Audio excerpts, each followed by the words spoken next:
100.9 WXIR. This is Evidence of Design, and I'm your host, Jason Taylor.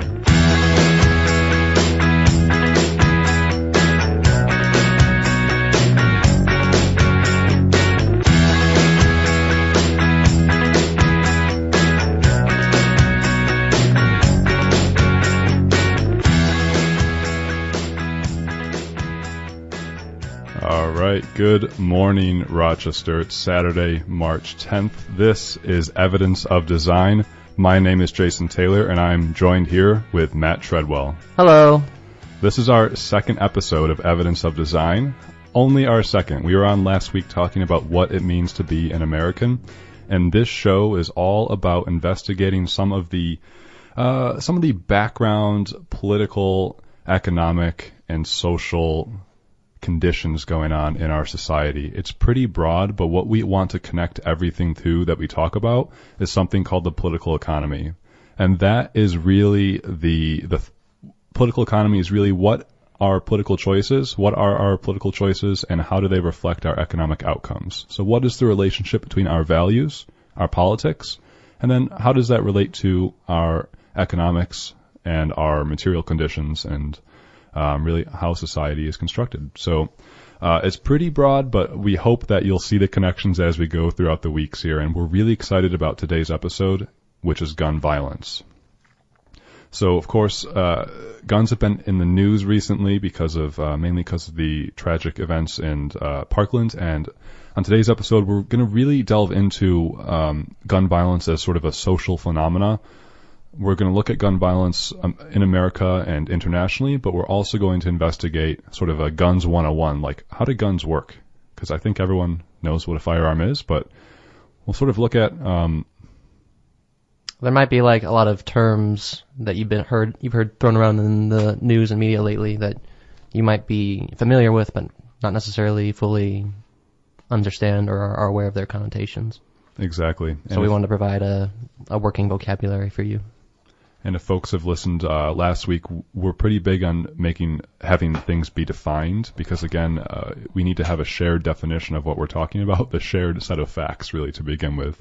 So we're going to define things with kind of gun 101. We're going to set the scene looking at some facts and figures of gun violence in the U.S., and then we're going to look at some laws and legislation about guns and sort of like a literature review of gun legislation in the U.S. and how you're able to purchase a gun, how guns are legislated. And at the very end, of course, we're going to talk about what the debate might be seen as gun control. We're going to talk about what are some different types of ways that we can reduce gun violence. However, I want to start out by saying that today's episode is explicitly and expressly on gun violence, not necessarily gun control. It's our opinion that gun violence is not only sort of a phenomenological reality, meaning gun violence simply exists and always will. Instead, we're really looking at gun violence in America that when it's studied, we find that it's a unique and immediate problem, one that is somehow uniquely American. So we're going to investigate those things that somehow make gun violence, in our opinion, particular to America. So it's our belief that the problem of gun violence in America is somehow rooted in gun culture, gun laws, and what's known as the military-industrial complex, sort of the organizations that seek to profit from selling military-like equipment and ventures. However, we do acknowledge that there are multiple factors to this issue. For example, according to organizations such as the World Health Organization, the United States tends to have higher percentages of people who suffer from mental illness than other countries. However, we believe that, although that's an interesting figure and it does warrant further investigation, Matt and I, do by no means believe that mental illness is the major or maybe even a major contributing factor to gun violence in America. Instead, we believe that some of the following factors are at least correlative, if not causative, of gun violence in America, and that is these things. The U.S. has precipitously more guns, more gun-related homicides, and less restrictive procedures for acquiring guns than any other wealthy Western nation in the world. So Matt and I, we kind of believe that we're past the point of debating whether or not there even needs to be a gun debate in the first place. We're here to talk about gun reform and investigate what gun reform that reduces gun violence in America looks like. And we're really excited and hope that you will join us in this conversation. So let's start right off by talking about Parkland, Florida, because of course that is kind of what introduces this whole topic right now in the America consciousness, is the tragic shooting that occurred in Parkland. That was on Valentine's Day. It was February 14th, and a 19-year-old by the name of Nicholas Cruz, he entered into his old high school where I believe he was expelled from. He pulled the fire alarm to get students into the hallway, and then he began shooting, and he was armed with an AR-15 rifle, and he took the lives of 17 students and staff members, and he injured the lives of 17 others. It's been in the news since the shooting that the sheriff's office in Parkland received more than 23 calls about Cruz's family. Yeah, in fact, CNN actually reported that after reviewing the police logs, they discovered at least 45 instances in which the police were called to his residence because of either him or his brother. However, the sheriff department released a statement saying they stood by their statement saying that only 23 of those calls were ever made. So take it for what you will, I suppose. Yeah, long story short is either way, 23 calls is a lot of calls to be made to an individual's household. And Cruz had a long history of troubled social media posts, including images of violence, him holding weapons. He made racist statements, derogatory statements, and just sort of very disturbing messages, like wanting to be a professional school shooter. So that's the sort of backdrop to this discussion. However, the point is, Matt and my point is that gun violence in America is a lot more than these tragic, horrible school shootings that tend to capture the popular consciousness.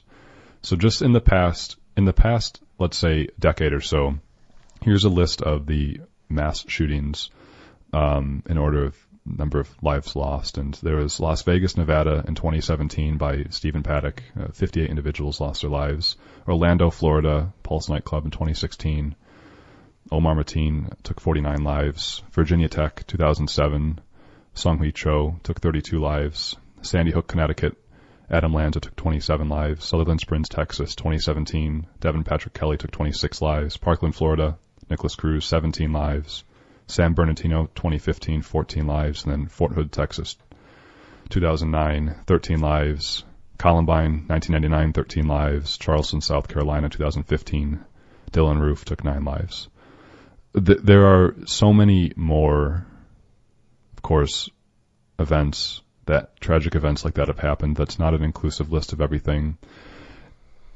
And those are terrible moments, and they warrant investigation, and we'll talk about them in our discussion. But also, every single day throughout America, there are individuals who lose their lives to gun violence. In Rochester, there's lots of gun violence. In other major cities, there's lots of gun violence. I think the statistic is that 9 people a day die due to gun violence. So this discussion is really about that.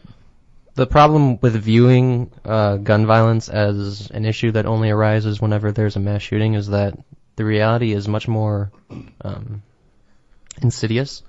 Gun violence is pervasive. It's not like so many more people lose their lives every year to just, one-on-one altercations in robberies or in domestic violence or domestic assault disputes or anything. That's what we really wanted to point out today, is that how just pervasive the issue is. And it affects everyone. If you witness one of these events on national TV, they stick with you.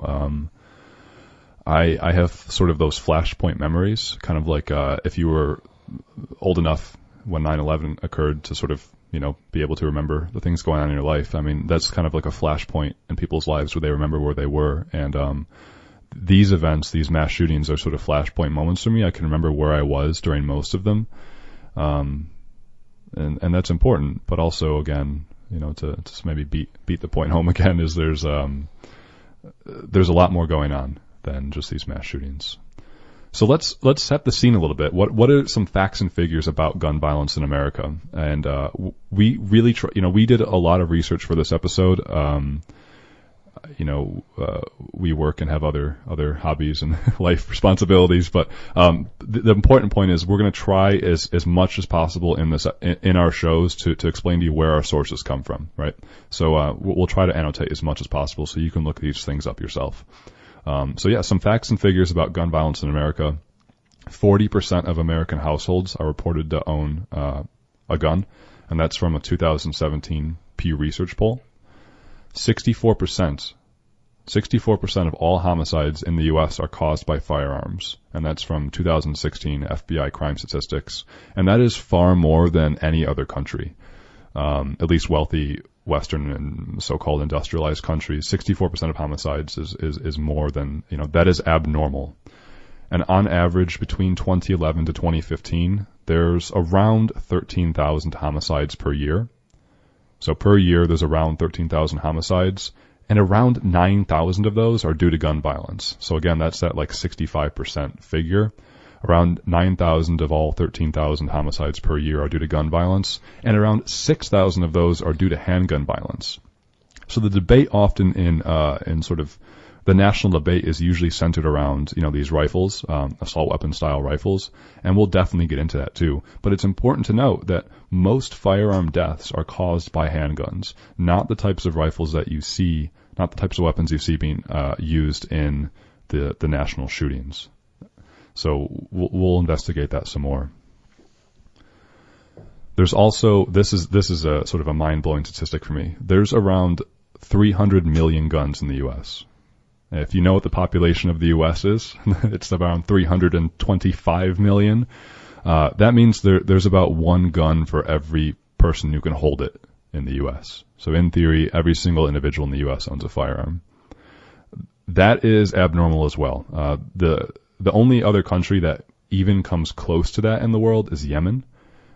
They have around 55 guns per every 100 people, and I don't think most Americans would think that Yemen and the United States are that similar. Their countries don't seem that similar on paper, I think. If we talk about what it means to be an American, I'm not sure Yemen and the U.S., in theory, nominally, come into the same sort of discussion. But that's the country that has the second most guns behind the U.S. is Yemen. And incidentally, there's a wonderful report by the New York Times, came out maybe a week ago, that showed how to buy a gun in 15 countries. So you can Google that. Google New York Times buying a gun, 15 countries. And it's really, really eye-opening to see the types of gun laws that exist in other countries. And the two countries in the world that stand out, at least in that report, that had the most lax gun laws was, I don't think it's a coincidence, the United States and Yemen.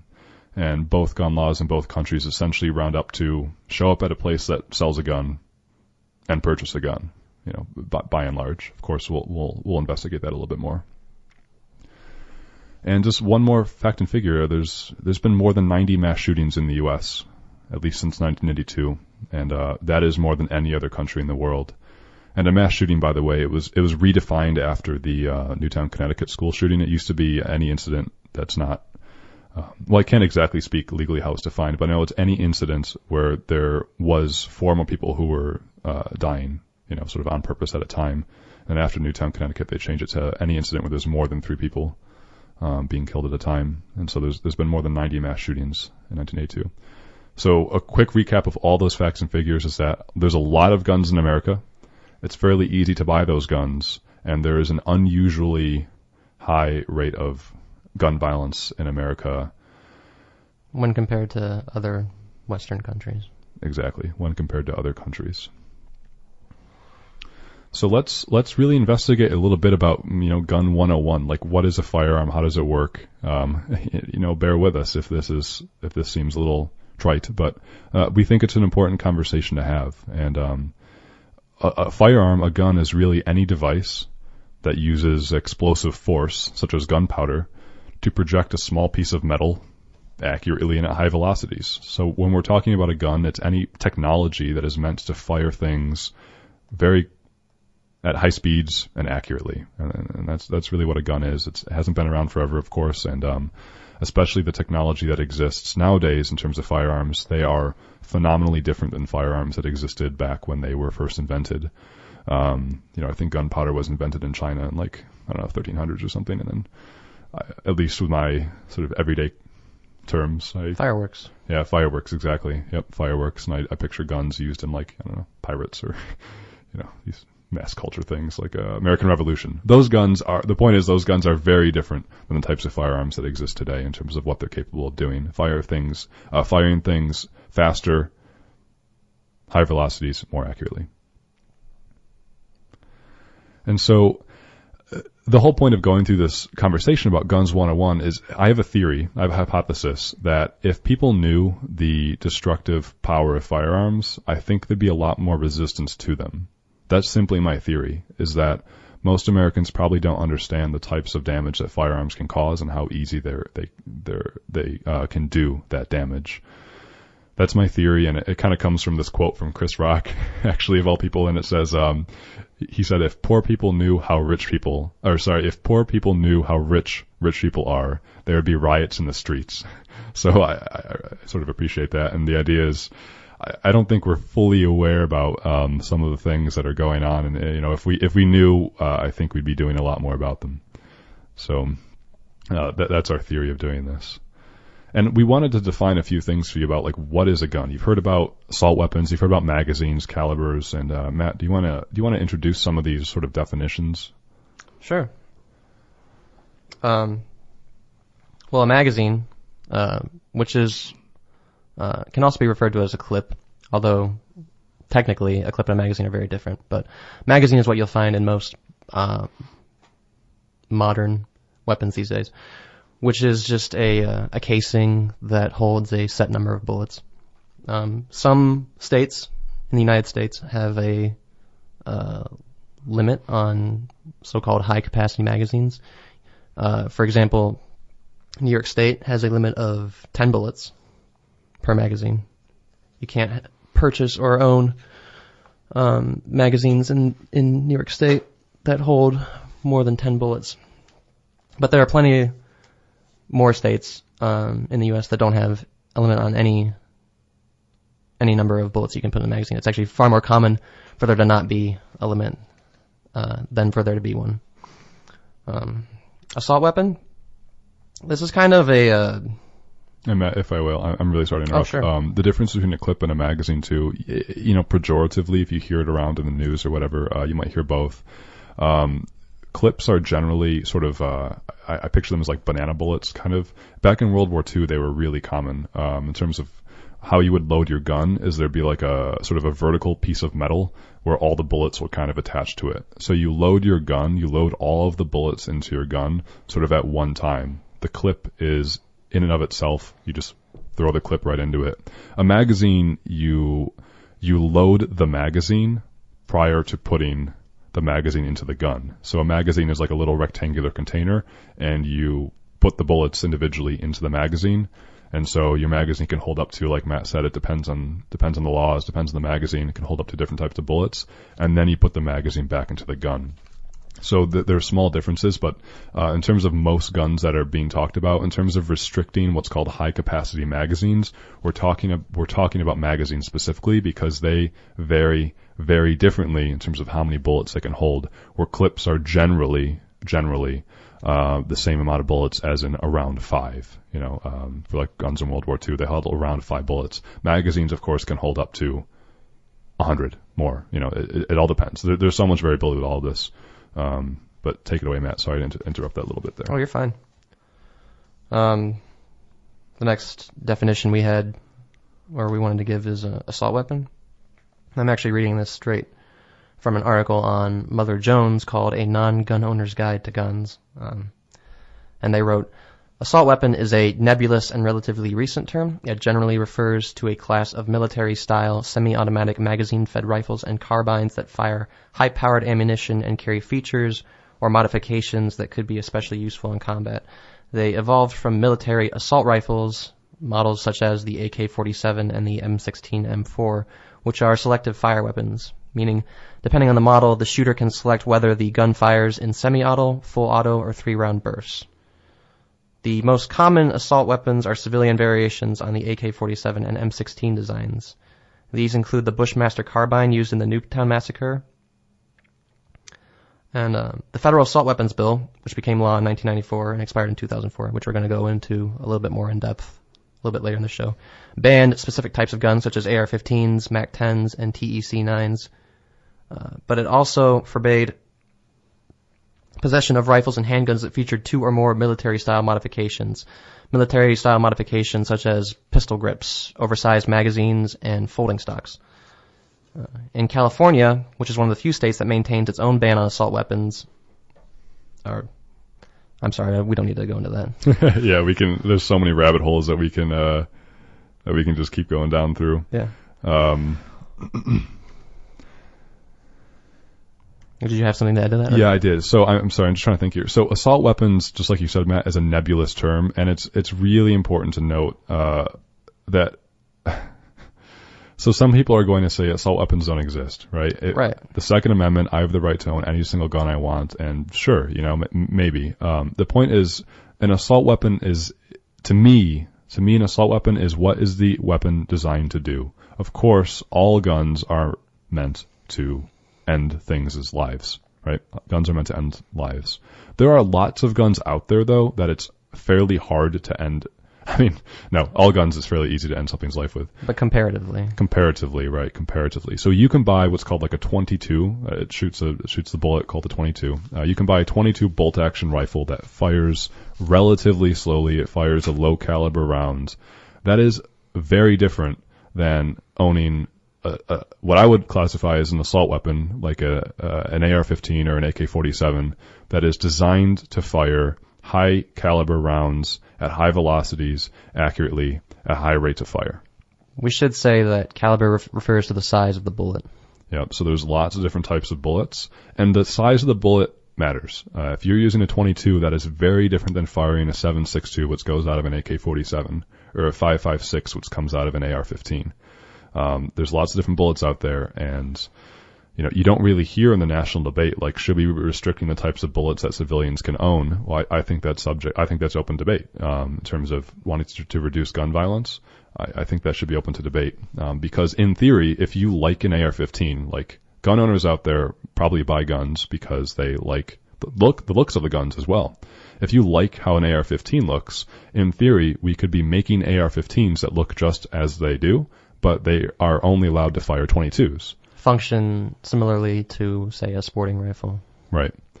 So, of course, that would change the gun. They would change the amount of recoil in it. It would change kind of the impact the bullet would have. But if we as a collective society decides that, look, you can still own guns, but we just don't want guns that are doing the types of destructive power that the military has, then I think that's an opportunity to debate about. So I think maybe we can sort of end the definitions there. Just wanted to bring into your sort of consciousness a little bit more about guns in terms of a magazine is kind of the thing that holds the bullets, and then there's different types of bullets that guns fire, and there's different types of guns, such as assault weapons. And, again, Mark, if you watch that CNN town hall with the sort of victims, the survivors of the Parkland, Florida shooting, Marco Rubio was on stage, and this was a sort of a famous clip of him saying, well, there's simply no way to classify all the assault weapons. You'd have to keep changing it, and you'd have to keep adding, and, if we ban the AR-15, someone's just going to buy another gun. And so he said you'd have to ban all assault rifles or semi-auto rifles, and sort of the crowd cheered behind him, and right. He was like, oh shoot, well, if that's your point, I mean, I think that's a great point to bring up, which is, the thing to take away from this is that, like the Mother Jones article said, assault weapon is a nebulous term, which means it's open for reinterpretation and definition. And so I think, as informed citizens, we have a responsibility to sort of decide on, first of all, what an assault weapon is, and second of all, if we want to allow it to be available for purchase by private citizens. Absolutely. So we'd like to play one last thing for you here, and that is, this is kind of, so you've heard of bump stocks in the news. I think the last thing we'll define. A bump stock is something that turns a semi-automatic rifle into essentially a full auto rifle. So there's 3 different kinds of ways that guns fire, really. There's bolt action, meaning every single time you fire the gun, you have to pull back, like manually, physically pull up and back a bolt that will reload the next bullet into the chamber. Kind of like a lever. Yeah, like a lever, right. it takes a comparatively long time as opposed to just firing the trigger every time. So the bolt action rifle, you pull the trigger, you have to pull the lever back, and then you're able to fire the gun again. And this is the design you would see on like a hunting rifle, typically. Right. Or back in like Revolutionary, well, not really, like World War II-ish thing, like, right. Lee Enfield or Springfield. A semi-automatic rifle is one that every single time you pull the trigger, a bullet is going to exit the barrel of the gun as long as you have bullets in the magazine that's in the gun. So you just, however fast you can actually make your finger pull the trigger, the gun is going to fire. Right. So semi-automatic is very fast if you want it to be very fast. It's as fast as you can pull the trigger. It's as fast as you can pull the trigger. So if you have 30 bullets in a magazine and you can pull the trigger fast, you are going to discharge 30 rounds at your target very quickly.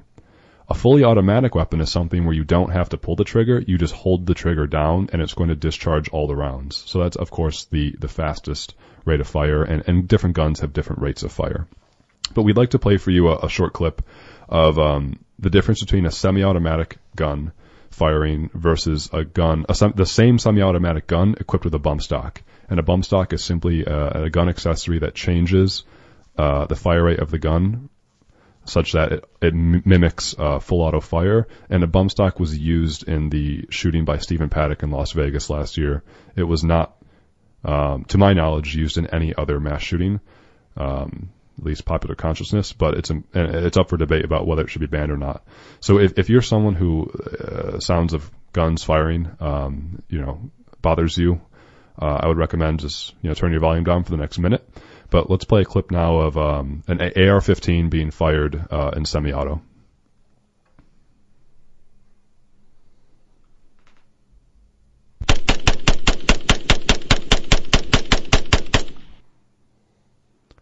All right, so that was the AR-15 being fired in semi-auto. Again, that's pretty fast, and that was as fast as that individual was pulling the trigger. That was about 19 bullets in about 4 seconds. So here's the same gun firing the same amount of bullets with a bump stock.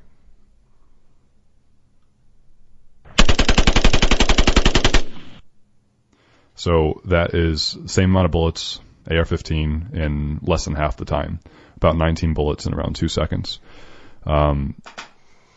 That's important to note, right? Each of those bullets is capable of ending someone's life, and I just want to say real quick that automatic weapons have been banned from private civilians since the 1930s. We haven't allowed things like machine guns into the hands of private civilians since the 1930s. But bump stocks, as I understand them, are a relatively recent innovation, and they remain legal in many states. And we'll be talking a little bit later. Florida just passed a bill that actually banned bump stocks this week. But anyway. That's right. And I just want to say again, you're listening to Evidence of Design here at 100.9 WXIR in Rochester, New York. This is our second episode, and we're talking about gun violence in the U.S. My name is Jason Taylor, and here is Matt Treadwell. We're talking about gun violence, and we're exploring everything, sort of I guess, as of right now, a phenomenological approach to guns. We're just saying, well, this is kind of what the facts show, and this is kind of what it is. We've looked at, sort of the introduction of Parkland, Florida, which projected this gun debate once again into the front and center in America. We've also established some facts and figures about gun violence in the U.S., and we've just defined a little bit, like Gun 101, like what are guns, how do they work, and again, it goes back to that Chris Rock quote, if poor people knew how rich people are, there'd be riots in the streets. Well, my theory is that if people knew how deadly and destructive guns are, there'd be a lot more people advocating to not have guns. So let us talk a little bit about some gun laws. And of course, we have to start with the Second Amendment in order to have this really debate kick off. Matt, do you want to talk a little bit about the gun laws? Sure.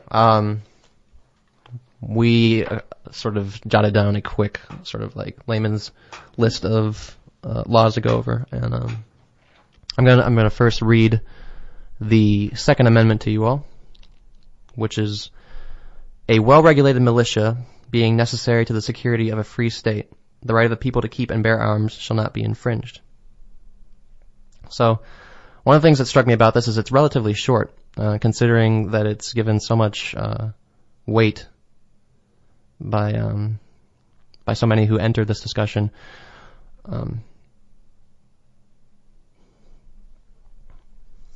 But moving on, let's talk about what's called the Brady Act. What is the Brady Act? It's maybe something you've heard of in the news recently, but the Brady Act is a law that was first introduced to the House of Reps in March 1991 by New York's own Chuck Schumer, interestingly enough.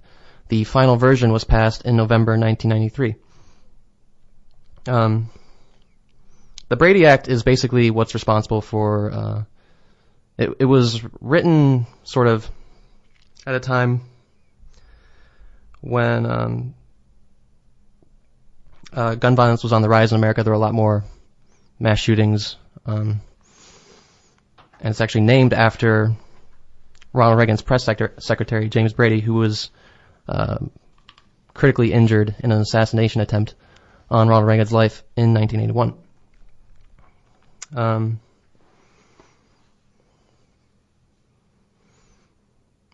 The Brady making background checks in the purchase of all firearms in the United States mandatory.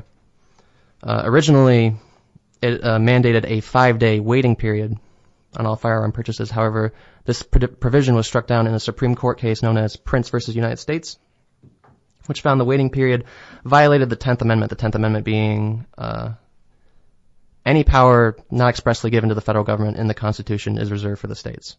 And because the Brady Act was a piece of federal legislation, and because most background checks would have been managed by local and state officials at the time, because there wasn't an internet, a database that was kept on the internet, the waiting period was discarded.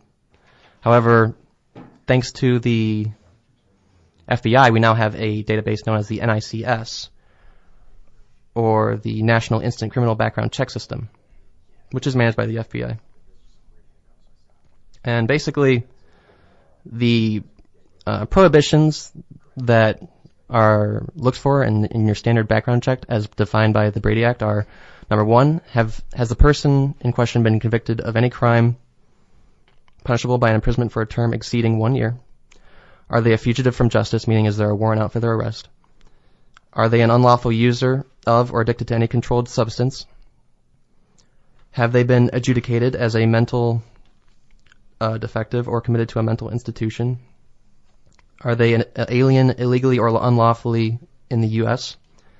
Have they been discharged from the armed forces under dishonorable conditions? And have they renounced their citizenship? Or have they been convicted of in a court of a misdemeanor crime of domestic violence? Also, I forgot to mention, is the subject do they have a court order that restrains the person from harassing, stalking, or threatening an intimate partner or the child of such intimate partner? So those are the bare minimum that any background check is run on an individual when they want to purchase a firearm. Yep, absolutely. So, of course, the Second Amendment needs to foreground any debate or any sort of debate about guns and with gun laws. And the Brady Act that you just mentioned, Matt, was really the introduction to kind of modern gun laws and what it takes to buy a gun. And you just sort of stipulated the different prohibitions listed in the Brady Act in terms of what you need in order to buy a gun. And those are found. Everyone write this down, commit this to memory, get a tattoo of it on your arm. U.S. Code, Volume 18, Section 922. And again, let's read through those really quick of when it's unlawful to someone to buy a gun. Sure. You cannot buy a gun if you're convicted of a felony, if you're a fugitive from justice, if you're an addict. I don't know how to classify that, but if you're an addict, you're an illegal alien, you've been dishonorably discharged from the military, you've renounced your U.S. citizenship, you've been convicted of domestic violence, or you have a restraining order against a child or an intimate partner. So if you actually want to walk into a store and buy a gun today, you can go to any gun store, and what you'll do is you'll fill out a form called ATF Form 4473. That's from the Bureau of Alcohol, Tobacco, and Firearms and Explosives. So ATF Form 4473, you'd fill that out, and you'd essentially say, if these are true, no, I've never been convicted of a felony, I've never been a fugitive from justice. You'd fill out all those forms there, or all those checkboxes there, and the gun store would send that form to the FBI in what's called the National Instant Criminal Background Check System, or the NICS. So if you're buying a gun from someone, you would hopefully pass all of those stipulations that were established by the Brady Act and under U.S. Code Volume 18, Section 922. The gun store would send that form right to the FBI. They'd actually give them a call, and then you'd be processed through the NICS system. And the NICS system, so whenever you hear in the national debate about gun control talking about expanding background checks, this is what they're talking about, the NICS. And the NICS is actually made up, when you go through that background check system, you actually go through 3 different databases that are sort of put together by local, state, and federal jurisdictions that put together all of those different, again, disqualifications. So they input data to the NICS, and that data is, in theory, the stuff that would let the FBI know whether or not you're disqualified from buying a firearm. There's a lot of problems with this, and actually it's been cited in 2017 by the National Center for State Courts and also the Justice Department, that in some instances the NICS, there was only 2.1 million sort of records, state records in the NICS system, when there was actually 7.8 million active warrants out there in states. So actually the NICS might have been showing that only 70% is actually missing 70% of the information it should have had on certain people. And so, of course, this happened in a number of the shootings in Sutherland Springs, Texas, I believe it was. That individual should not have been allowed to buy a firearm because I believe he was dishonorably discharged from the military. He had something going on. And a domestic violence dispute, I believe, as well. Right, he could have, yeah. I'm not sure, but he shouldn't have been allowed to buy the gun, but he did. Dylan Roof, who Charleston, South Carolina, he shouldn't have been allowed to buy a gun either because he had a drug charge. But the way that the law is written is that the FBI usually returns your background check within minutes. It literally takes minutes to get your background check back. If for whatever reason it's delayed, and it could take up to 3 days, let's say your background check is not returned by 3 days, there's something called the default proceed rule, meaning you can automatically buy the firearm then if your background check doesn't come back. That's what happened with Dylan Roof in Charleston, South Carolina, where his background check eventually came back and he failed it, but because of the default proceed rule, he was able to buy the firearm. So there's a lot of problems with the system. I would say, one, that we have this expectation in the country where we can immediately buy a gun. Most other countries in the world, and what Florida just passed, is a sort of a waiting period on buying a firearm. So if you want to go to buy a gun, you can't just walk into a store, hand over the money, walk out with it. You'd have to wait a certain number of days. And the idea behind that is we want to have time to have our background check system rigorous and do the things it needs to do, so you need time for that. But also, if someone wants to commit sort of heinous acts of violence right away, you'd want them to sort of not be able to do that immediately, and hopefully give a time barrier for them to either A, cool off, or B, have someone intervene such that they don't actually acquire a firearm. So problems are that most background checks are completed really quickly, and then agencies may not update all of the information in a timely manner. Because again, think about all the paperwork that exists out there for all of those stipulations in Volume 18 U.S. Code Section 922. It takes a lot of work to get that thing updated and sort of communicating with all the different government agencies. So that's a problem as well. And I'd also want to bring up that there is a potential solution out there that Congress and the House of Reps are working on. It's called the Fix NICS Act of 2017.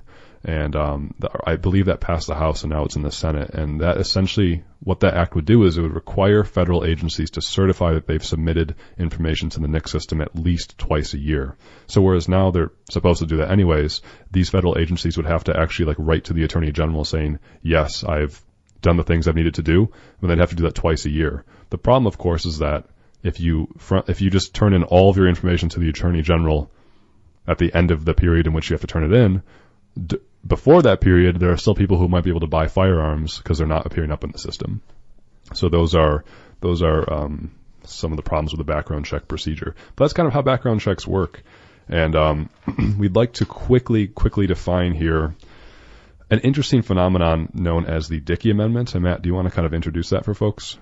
Sure. This is actually my favorite bit of information that we came across while researching this.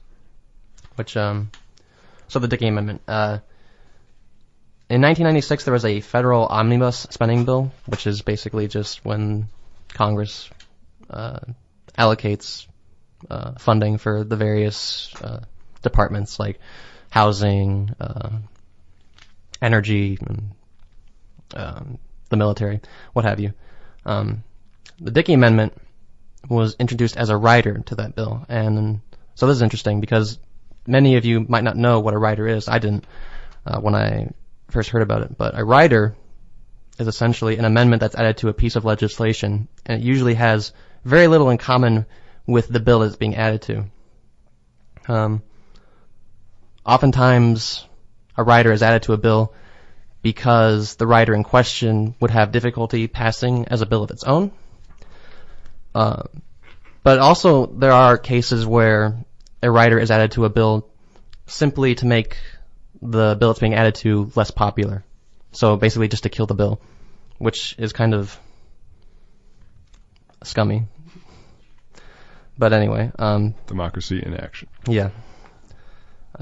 The Dickey Amendment stipulated that, quote, none of the funds made available for injury prevention and control at the Centers for Disease Control and Prevention may be used to advocate or promote gun control. So what's key to remember here is that the Dickey Amendment in its specifically states that the CDC may not use any of its funds to promote or advocate gun control or gun reform. It doesn't say specifically that they may not research gun violence. However, it seems to have had that effect regardless because, for one thing, the Dickey Amendment also reduced the CDC's budget by the exact amount, which is $2.6 million, that it had spent in the previous year on gun research. The next quote I have is from a paper from the JAMAS Network by Drs. Stark and Shaw. And they're quoted as saying, similar restrictions were subsequently extended to other agencies, including the National Institutes of Health. And although the legislation does not ban gun-related research outright, it has been described as casting a pall over the research community. In that same paper, Stark and Shaw researched the, specific effects that the Dickey Amendment seems to have had on gun violence research. In the past, the paper was published in last year of January 2017, and I believe the paper goes over the last 20 or so years, ever since the Dickey Amendment was introduced. And so they compared the amount of research done on gun violence to how prevalent deaths by gun violence were, and compared that to other things like how much money is spent on researching motor vehicle crashes in comparison to how many motor vehicle deaths are in the country. And what they found was, compared with other leading causes of death, gun violence was associated with much less funding and fewer publications than predicted based on the mortality rate. The actual numbers were, gun violence had 1.6% of the funding predicted. Stark and Shaw predicted that $1.4 billion should have been spent on gun violence research, whereas they only observed $22 million being actually allocated to it. And it had 4.5% of the volume of publications predicted. They predicted about 38,000, only saw about 1,700 from the regression analysis. And it's interesting to note that Jay Dickey, the author of the Dickey Amendment, wrote in an article following the Aurora, Colorado shooting in 2012, expressing regret for his involvement with the Dickey Amendment and said that, quote, scientific research should be conducted into preventing firearm injuries. The same evidence-based approach that is saving millions of lives from motor vehicle crashes, as well from smoking, cancer, and HIV/AIDS, can help reduce the tolls of deaths and injuries from gun violence. And one other thing I'd like to note is that from 1986 to 1996, the CDC did actually fund extensive research on gun violence, and that was cut short with the passing of the Dickey Amendment. Absolutely. So in a nutshell, the Dickey Amendment, again, is kind of, we're not doing as much gun research on gun violence as we probably could as a society. And personally, I don't find any reason for that to be the case. I mean, if we're going to have a sort of enlightened discussion on gun violence, we should have the data to inform that discussion. There's no research into gun violence doesn't need to necessarily lead to any sort of political position, I guess. It doesn't need to be like, I'm sure there are some people out there who might say, research into gun violence is just a way to sort of advocate for gun control. But if that's what the conclusions lead us to, then I don't really see the argument there. I agree. And again, you're listening to Evidence of Design on 100.9 FM WXIR. We are talking about gun violence today, and I just checked the time, folks, and my hair stood up on end. We have so much to talk about, and we are running very, very quickly out of time. Unfortunately, we're not going to get to everything that we'd like to raise because this topic, there's so much about it. But let's quickly go into, Matt, I'd like to talk about options that are on the table for reducing gun violence. And let me be very clear. None of these options would repeal the Second Amendment. I lose my temper fairly quickly over arguments that come predominantly from the right that say liberal politicians are trying to repeal the Second Amendment. That is equivalent to what I like to call societal putrefaction, meaning it's like a rot. It's like a cancer that is simply based upon untruths, right? Every single Democrat who's elected, opponents on the far right, especially by the NRA, will say Hillary Clinton wants to take everyone's guns, Barack Obama wants to take everyone's guns. That is obscene. All of the solutions we're going to talk about here, all the potential solutions, none of them would actually repeal the Second Amendment. And all of these solutions, you would still have your right to own and bear firearms. And let me also be very clear. I happen to like guns. I happen to like marksmanship. I happen to be a gun owner. I like firearms. However, I just think that it's sort of pretty ridiculous about the type of legislation that we have and how easy it is to get and acquire and use firearms. So, Matt, I'd like to go through these possible legislative options here. I want to hear just a snapshot fire. What is your opinion on them? Sure. All right. So what about raising the minimum age for all gun purchases from 18 to 21? New York State, 21. You need to be 21 to buy a handgun. You need to be 18 to buy a long run or a rifle. What do you think about raising the age for all gun purchases nationally from 18 to 21? I believe in the bill that passed in Florida this week, Florida had the same bill as New York, or the same law as New York does, which is what you just said, where long rifles could be purchased at 18, whereas handguns required you to be 21. But in the bill just passed, all guns purchased now require you to be 21. And I frankly think that's reasonable. How about restricting the sale of high-capacity magazines? I think that's also reasonable. I don't see why you need more than 10 rounds in a magazine for your hunting trip. Yeah, let me be very transparent. I think this is a very, very simple and easy and effective solution. You cannot end someone's life with a firearm if you don't have any bullets in your firearm. You can own as many AR-15s as you want, and if you're not expelling bullets out of them, nothing's going to happen. If you make magazines hold less bullets in them, the amount of destructive force you're able to use is severely limited. And that argument that often comes from the right that says the only thing that can stop a bad guy with a gun is a good guy with a gun, it was simply not true in many events. And, we don't have time to really get into that, but there's one event in particular with Gabby Giffords, the individual who used the Glock to shoot the House of Reps, Gabby Giffords, and take the lives of 6 others. He was stopped by a bunch of unarmed people because he was reloading his firearm, because he was using a handgun that held a lot more bullets than I think it should have, but when he had to reload, he was tackled. And so if your gun can only hold 5 bullets, that's all you can use.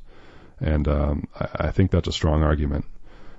All right, so we've talked about raising the age from 18 to 21, restricting the sale of high-capacity magazines. Matt, what about restricting the sale of certain types of guns, like military-style assault weapons? I don't see why a weapon designed for war needs to be in the hands of civilians.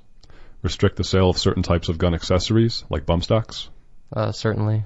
Especially when something like a bump stock can change a semi-automatic weapon into basically what is an automatic weapon. Expand or strengthen the background check system?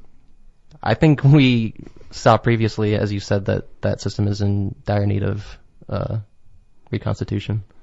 And this is related to that, but require a federal background check on all gun purchases. I'm guessing that you would agree with that. And why that's included in there is because only around 6 to 7 states in the country, New York is one of them, requires a federal background check through the NICS system on every single firearm purchase, except when you're transacting a firearm between intimate family members. So even if you go to a gun show, let's say, and buy a firearm, you have to go through the background check system. That is a vast majority of states that have legislation for that. Otherwise, you have what's Vast called minority.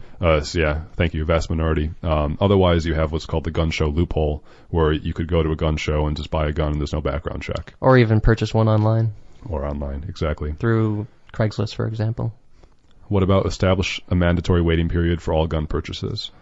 This seems like a no-brainer. Like, you don't want somebody to sort of get in a heated argument with somebody and then go off and buy a gun, bring it back, and then attack somebody in like the heat of the moment. Require gun purchasers to pass a firearms training course? We require people pass a driving course to drive a car. I don't see why we shouldn't require them to pass a gun course to own a gun. Require gun purchasers to apply for a permit for all firearms, not just handguns? Yes. Repeal the Dickey Amendment? Yeah, absolutely. There should be research into gun violence, just as there's research into motor vehicle violence, just as there's research into infectious diseases. Restrict the amount of guns an individual can own, which does happen in other countries, but not the U.S. This is something that we wanted to get to today, but we didn't really have the opportunity to, which is what you said earlier, is that there's about one gun per person in the U.S. that owns one, but only about 40% of the households in America own a gun. So that means there's an enormous amount of concentrated weaponry in a very small percentage of the population's hands. And I don't really understand why there needs to be. I would support a limit. Require guns to be able to fire certain kinds of bullets. So limiting the types of bullets a gun can fire. Yeah, I think smaller caliber weapons only should be available to citizens. All right, so those were just a list that we came up with. I don't think any of those repeal the Second Amendment. And there are other arguments that commonly come from the right, and the arguments, so all of those arguments that we just laid out, we think perhaps would reduce gun violence. Here are 3 other arguments that is often in the media right now that also says gun violence could be reduced. The first argument goes, if we arm more people, there'll be less gun violence. Because again, the only thing that can stop a bad guy with a gun is a good guy with a gun. The second argument is that if we can arm teachers in our schools, there'll be less gun violence there because we're stopping gun-free zones. And the third argument is we just have to increase security wherever we are. I'm being a lot more blunt because we're running out of time than I would normally be, but I think those are foolish ideas. More guns the data does not show that more guns have less gun violence. Result in less gun violence. Right.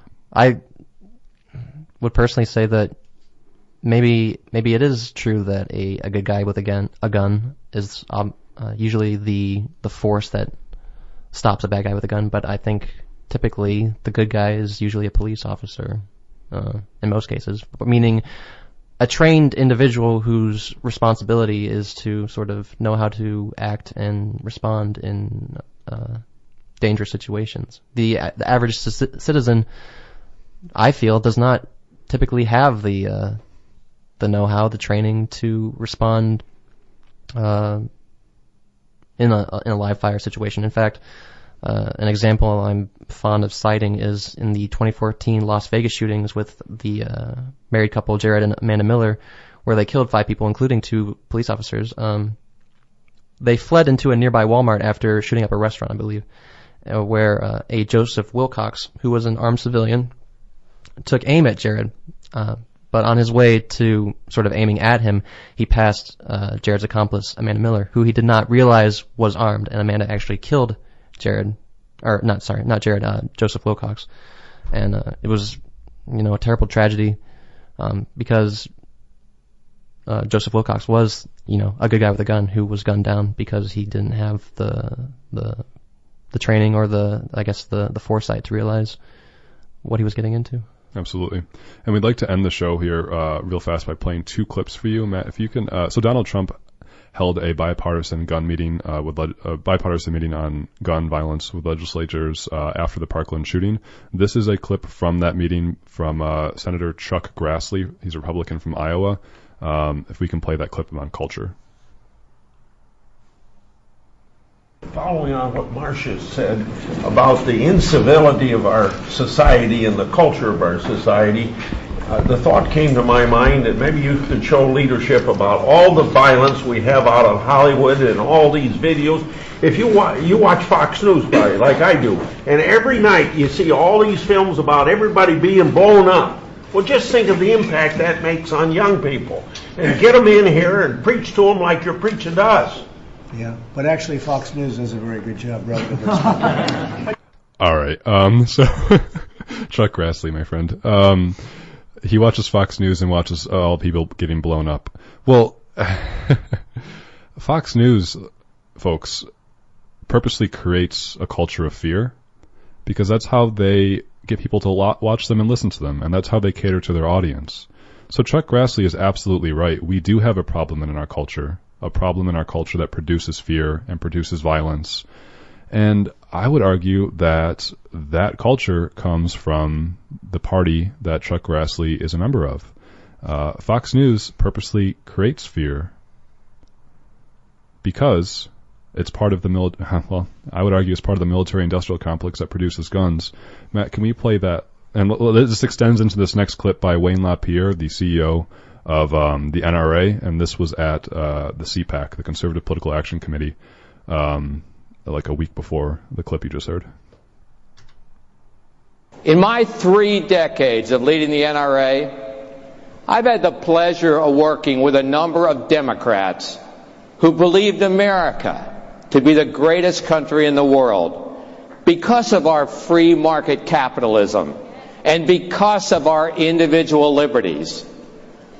But during the last decade, the Obama decade, many of those leaders have been forced out as a tidal wave of new European-style socialists seize control of the Democratic Party.